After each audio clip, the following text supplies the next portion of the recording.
First very important types से पहले हम लोग ये जान लें, ये एक डायग्राम है और डायग्राम से आपको बहुत सारी चीज़ समझ में आएंगी। इतने सारे टाइप्स के कुल 7 टाइप्स के आपकी कस्टम ड्यूटीज़ होती हैं और हम लोग एक एक करके सब पे बारे में डिस्कस करेंगे।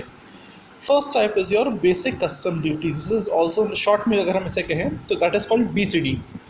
जैसे कि इसमें लिखा हुआ है, it is a duty levied under the charging sub section 12 of the custom act 1962। जैसे कि आप लोग को मैंने बताया था कि कस्टम एक्ट 1962 के तहत कस्टम के बारे में चीज़ों को डिफ़ाइन किया गया था, लॉज बने थे और चीज़ों को और बताया गया था कि व्हाट इज़ कस्टम, क्या नियम कानून होते हैं। तो कस्टम ड्यूटी का जो पहला इंपॉर्टेंट टाइप है that is basic custom duty. ये भी आपकी कस्टम एक्ट 1962 के सब सेक्शन 12 के अंदर में आती है, जो कि लगती है किसी भी गुड्स के इंपोर्ट या एक्सपोर्ट होने पे।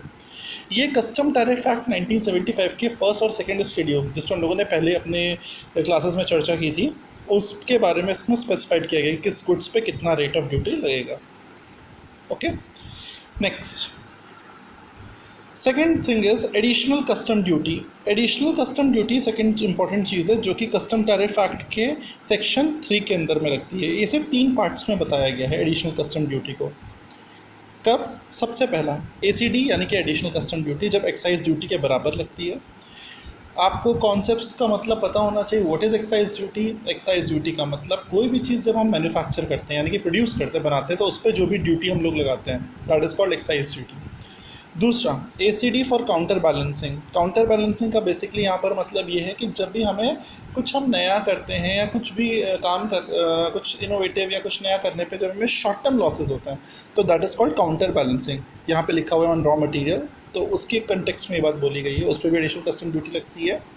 या फिर अगर हम लगाते हैं काउंटर बैलेंसिंग करते हैं ST service tax, VAT, VAT value added tax या लोकल चार्जेस के बेसिस पे, तो इन केसेस में 3 टाइप की एडिशनल कस्टम ड्यूटी लगती है। और जब हम कस्टम ड्यूटी को लेवी यानी कि लगाते हैं, लागू करते हैं, तो इसको हम लोग CVD भी कहते हैं। एग्जाम में आता है व्हाट इज CVD, तो आपका जवाब होगा it is countervailing duty. Next, इसके बाद हम लोग को इतना डिटेल में अभी इस पर नहीं जाना है बिकॉज आपके जो MCOM का सिलेबस है उसमें इतना नहीं दिया हुआ है। फिर हमें अदर इंपॉर्टेंट टाइप्स की बात करनी है कि और भी ये 2 important, that is basic custom duty and ACD additional custom duty, जिसको हम CVD भी कहते हैं काउंटरवेलिंग ड्यूटी को। उसके अलावा भी कुछ और कस्टम ड्यूटीज़ होती हैं जिस पर हम लोग चर्चा करते हैं। नेक्स्ट है आपका प्रोटेक्टिव ड्यूटीज़। क्या होती है प्रोटेक्टिव ड्यूटीज़? सेक्शन 6 एंड 7 के में बताया गया इसके बारे में। A duty impose on imported goods for protection of interest of any industry. कोई भी ड्यूटी जब गवर्नमेंट यानी कि सेंट्रल गवर्नमेंट लगाती है किसी गुड्स के इम्पोर्ट पे, क्यों? क्योंकि वो अपने देश यानी कि भारत की किसी इंडस्ट्री को या कुछ पर्टिकुलर इंडस्ट्रीज़ को बचाना चाहती हैं, ठीक है। तो उस केस में जो ड्यूटी लगती है, प्रोटेक्टिव नाम से समझ में आ जाना चाहिए आपको, प्रोटेक्ट करने के लिए अपने देश की इंडस्ट्रीज़ को, ठीक है। उस केस में इम्पोर्ट से रिलेटेड जो वो ड्यूटी गुड्स लगाती है, गुड्स पे ड्यूटी लगाती है, ठीक है ना, किसके रिकमेंडेशन पे? टैरिफ कमीशन के रिकमेंडेशन पे, तब इसको हम प्रोटेक्टिव ड्यूटी कहते हैं। तो बेसिकली गवर्नमेंट अपने देश के इंडस्ट्री को बचाने के लिए प्रोटेक्टिव ड्यूटी का इस्तेमाल करती है। और इसके बारे में क्या डेट है, क्या रेट है, ये सब टैरिफ एक्ट के फर्स्ट शेड्यूल में mention under section 6 and 7। Next, safe guard duty. नाम से ही आपको समझ में आ रहा होगा, सेफ गार्ड करने के लिए। सेफ गार्ड ड्यूटी जो है आपकी, ये भी सेंट्रल गवर्नमेंट लगाती है अगर 2 कंडीशन सेटिस्फाई हो जाती हैं। पहली कंडीशन, कोई भी गुड्स या आर्टिकल जो भारत में आ रहा है किसी इंक्रीज क्वांटिटी के रूप में, या फिर कोई भी आपका सामान आप बाहर से मंगा रहे हैं जिसकी वजह से हमारे देश की जो अपनी भारत की जो इंडस्ट्रीज़ हैं उनको हम डोमेस्टिक इंडस्ट्री कहते हैं, वो उन पे खतरा मंडरा रहा है, तो उस केस में हम लोग सेफ गार्ड ड्यूटी को लगाती है भारत सरकार। ये सेफ गार्ड ड्यूटी स्पेसिफिक होती है यानी कि कुछ ही आर्टिकल्स पे इम्पोज होती है, ठीक है ना। और कंडीशन मैंने अभी आपको पहले तो बता दी कि इन कंडीशन पे लगेगी। इसके साथ साथ इस पे आपका एजुकेशन सेस और secondary higher education cess in duty पे नहीं लगता है, ठीक है। ये ड्यूटी जो होती है वो बेसिकली 4 साल के लिए इम्पोज की जाती है, जिसको मैक्सिमम 10 साल तक खींचा जा सकता है, उससे ज़्यादा नहीं खींचा जा सकता है। और जो सेफगार्ड ड्यूटी होती है वो उन गुड्स पे लागू नहीं होती है जो कि EOU export oriented units, free trade zone जिसको FTZ लिखा है, या स्पेशल इकोनॉमिक जोन्स के केस में 100% केस में ये लागू नहीं होती है। safeguard duty in cases where free trade zone, special economic zone and export oriented units in the case में अगर आर्टिकल्स हैं तो उससे केस में गवर्नमेंट सेफगार्ड ड्यूटी को अप्लाई नहीं करती है। Next is your countervailing duty on subsidised article. Subsidised articles कुछ गवर्नमेंट के होते हैं जिस पे काउंटरवेलिंग ड्यूटी लगती है अगर ये कंडीशंस होंगी। पहला, कोई भी देश या टेरिटरी चाहे वो डायरेक्टली चाहे वो इनडायरेक्टली पे करिए सब्सिडी किसी गुड्स या प्रोडक्शन के मैन्युफैक्चरिंग पे, उस पर्टिकुलर टाइप के आर्टिकल के जो सब्सिडाइज है उनके मैन्युफैक्चरिंग पे अगर वो सब्सिडी पे कर रही है तो वो सब्सिडी में हम लोग क्या इंक्लूड करेंगे, उस आर्टिकल यानी कि उस गुड्स का ट्रांसपोर्टेशन इंक्लूड करेंगे। नेक्स्ट, कोई भी आर्टिकल जो भारत में इंपोर्ट हो रहा है। नेक्स्ट, कोई भी इंपोर्टेशन यानी इंपोर्ट का काम जो हो रहा है वो डायरेक्टली और इनडायरेक्टली कंट्री की मैन्युफैक्चरिंग, देश की मैन्युफैक्चरिंग से रिलेटेड है।